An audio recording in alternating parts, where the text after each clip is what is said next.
Satcharitra, Chapter 12, Saint's Mission.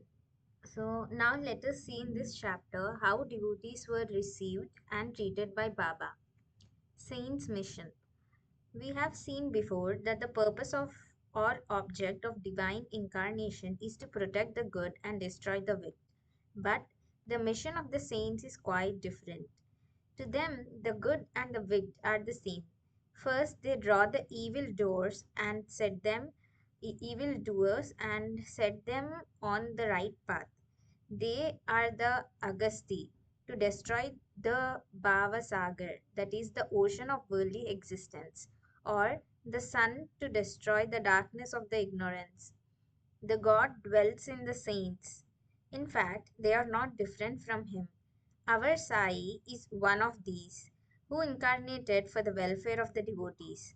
Supreme in knowledge and surrounded with divine aura, he loved all beings equally. He was unattached. Foes and friends, kings and paupers, all were same to him. Hear his Leelas.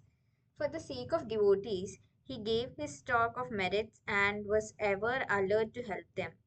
But the devotees could never approach him unless he meant to receive them.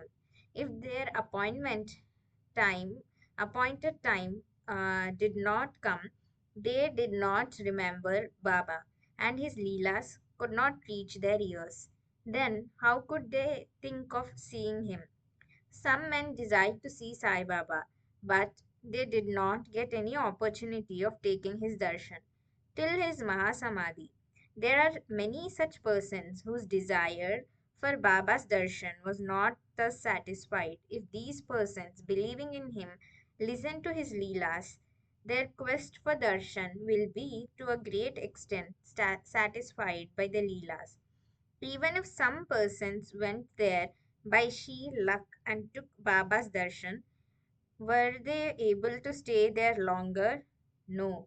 Nobody could go there of his own accord, and nobody could stay there longer if Baba did not wish so. They could stay there so long as Baba permitted them to stay and had to leave the place when asked to do so by him. So, everything dependent on Baba's divine will. Kaka Mahajani. Once Kaka Mahajani went to Shirdi from Mumbai. He wanted to stay there for 1 week and enjoy the Gokul Ashtami festival. As soon as he took Baba's darshan, Baba asked him, when are you returning home? He was rather surprised at this question, but he had to give an answer. He said that he would go home when he ordered him to do so. Then Baba said, go tomorrow. Baba's word was law and had to be obeyed. Kaka Mahajani therefore left Shirdi immediately. When he went to his office in Mumbai, he found his employer anxiously waiting for him. His Munim, that is the messenger, suddenly fell ill. Hence, Kaka's presence was absolutely necessary. He had sent a letter to Kaka at Shirdi, which was redirected to him at Mumbai. Bau Sahib Dumal. Now listen to another story. Once Bau Sahib Dumal was going to Nifat for a case. On the way, he came to Shirdi, took Baba's darshan, and wanted to proceed to Nifat immediately. But Baba did not permit him to do so. He made him stay at Shirdi for a week or more.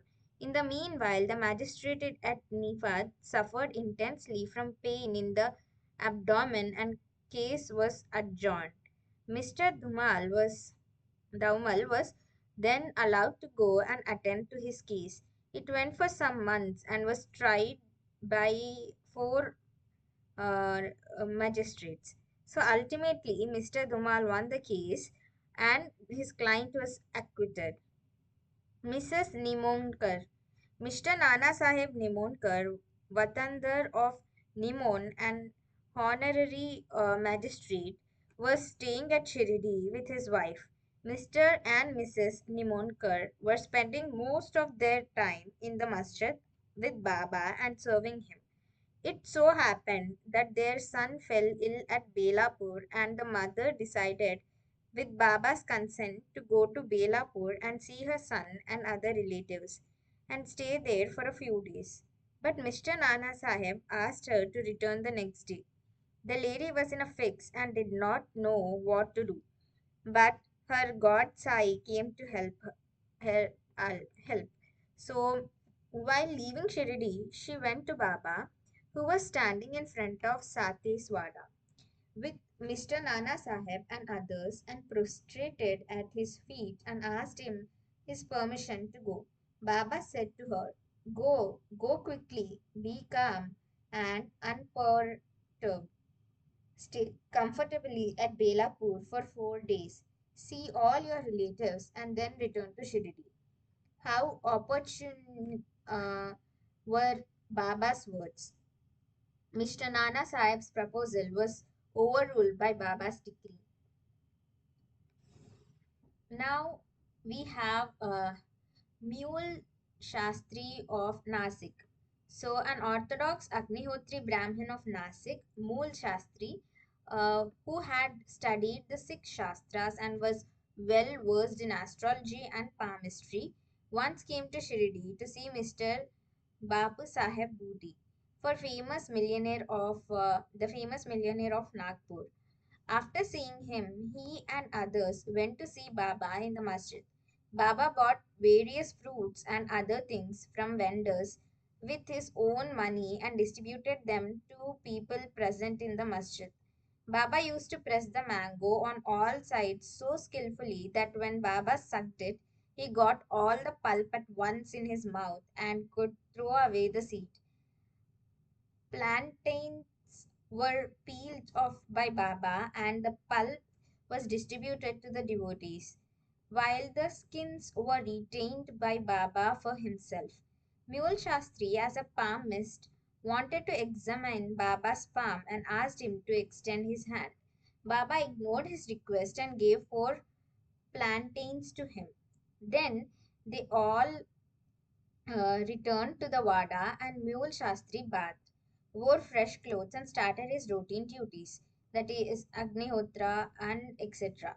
Then Baba, as usual, started for Lendi and said, "Take some geru, that is, a red, miry substance used to dye clothes in saffron color. We shall today don saffron colored cloth." None understood what Baba meant. Then, after some time, when Baba returned and the preparations for the noon arati were being made, Bapu Sahib Jog asked Mule Shastri whether he would accompany him for the harti. So, then he replied that he would see Baba in the afternoon. Baba sat on his seat, was worshipped by the devotees, and Aarti commenced. Then Baba said, "Get some dakshina from the new that Nasik Brahmin." Bhuti himself went to the Vada to get the dakshina, and when he gave Baba's message to Mool Shastri, he was sorely perplexed.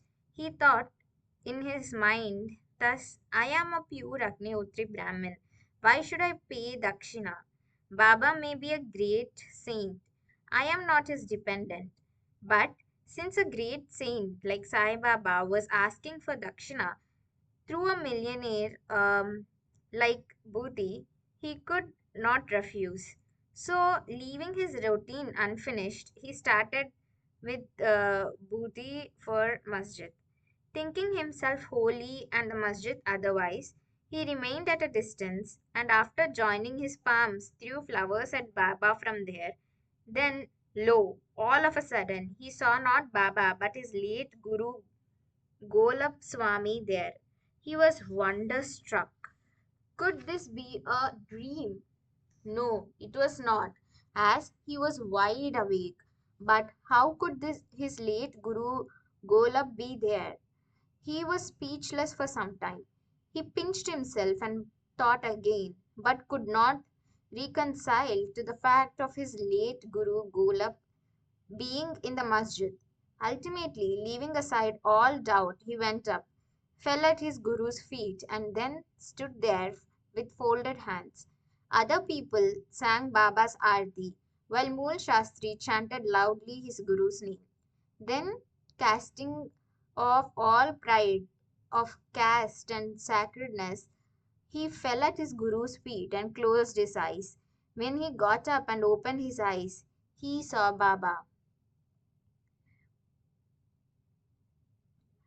So, um, then asking for dakshina. Seeing Baba's blissful form and his inconvincible power, Mool Shastri forgot himself. He was extremely pleased. His eyes were full of tears of joy. He again saluted Baba and gave the dakshina. He gave that his doubt was removed and he saw his own Guru. On seeing this wonderful Leela of Baba, all the people, including Mool Shastri, were much moved and they realized the meaning of Baba's words. Bring Geru, we shall don saffron colored clothes. Such is the wonderful Leela of Baba. A doctor. Once a Mamlatdar came to Shirdi with a doctor friend of his. The doctor said that his deity was Ram and that he would not bow before a Mohammedan, and so he was unwilling to go to Shirdi. The Mamlatdar replied that nobody would press him to bow down, so he could come and give the pleasure of his company. Accordingly, they reached Shirdi and went to the masjid for Baba's darshan. All were wonderstruck to see the doctor going ahead and saluting Baba. They asked him how he forgot his resolve and bowed down to a Mussalman. Then the doctor replied that he saw his beloved deity Ram on the seat and he therefore prostrated himself before him. Then, as he was saying this, he again saw Sai Baba there. Being dismayed, he again said, "Is this a dream? How could he be a Mohammedan? He is a great yoga sampanna, full of yoga avatar."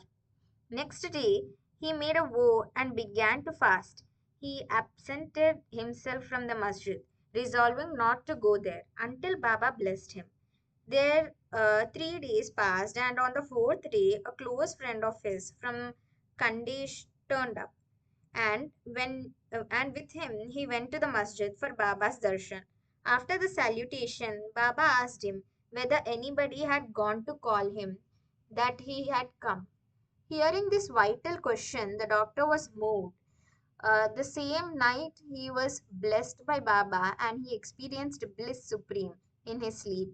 Then he left for his town, where he remained in the same state for a fortnight.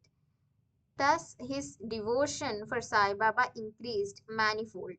The moral of all stories mentioned above, especially that of Mool Shastri, is that we should have firm faith on and in or on our Guru and on none else. More Leelas of Sai Baba will be described in the next chapter. Woe to Sri Sai, peace to be all.